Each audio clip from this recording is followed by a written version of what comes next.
அதே போல நீங்கள் நான் என்ன செய்ய வேண்டும்? கர்த்தருடைய வார்த்தையை கேட்க வேண்டும், அவருடைய வசனத்தின்படி செய்ய வேண்டும் என்று சொல்லி தேவன் எதிர்பார்க்கிறார், விரும்புகிறார். அன்பானவர்களே, கர்த்தருடைய வேதத்தின்படி நடக்கிற உத்தம மார்க்கத்தான் நான் யாரு?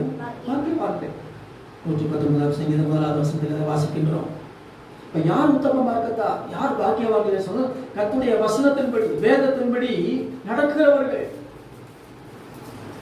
ஸ்தோத்திரம்.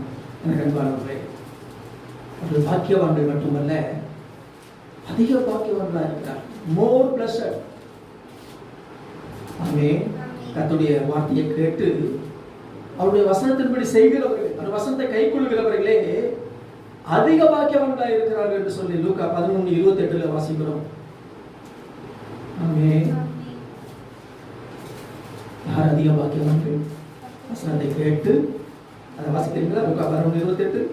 அதற்கு அவர், அப்படியானாலும் தேவனுடைய வார்த்தையை கேட்டு அதை காத்துக் கொள்கிறவர்களே அதிக பாக்கியவான்கள்.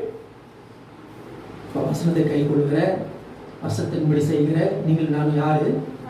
அதிக பாக்கியவான்கள், அதிக பாக்கியவான்கள். ஆகவேதான் நாம் ஒவ்வொன்றையும் கர்த்தருடைய வசனத்தின்படியே செய்வோம். நம்ம வாழ்க்கை எப்படி இருக்கணும்? வசனத்தின்படியே. வாழ்க்கை வேற, வசனம் வேற இல்லை. நம்ம வாழ்க்கை வசனம் ஒன்றாக இருக்க வேண்டும், ஒன்றாக இசைந்து போக வேண்டும்.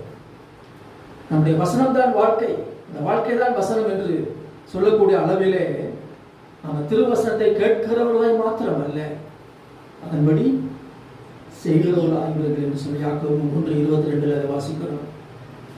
அப்ப வெறுமனே வசனத்தை கேட்டு விட்டு போவதனால பிரயோஜனம் இல்லை, அதன்படி என்ன செய்யணும்? செய்ய வேண்டும். ஒருமுறை நமக்குள்ளே ஒரு கேள்வி இருக்கும், வசனத்தின்படி எவ்வாறு செய்வது? நான் வசனத்தை வாசிக்கிறேன், ஒரு நாள் வேத வசனத்தை வாசிக்கிறேன் என்று சொல்லலாம். வேத வசனத்தை வாசிக்கிறது மட்டுமல்ல, நாம் வாசிக்கிற அந்த வேத வசனம் நம்முடைய வாயிலும் நம்முடைய இருதயத்திலும் இருக்க வேண்டும்.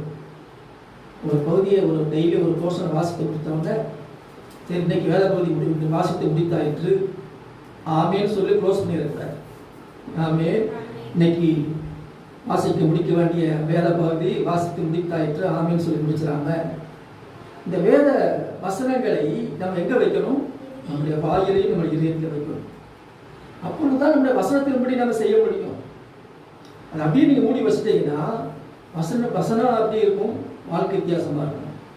இந்த வசனத்தை நம்முடைய வாயில வைத்து இருதயத்தில்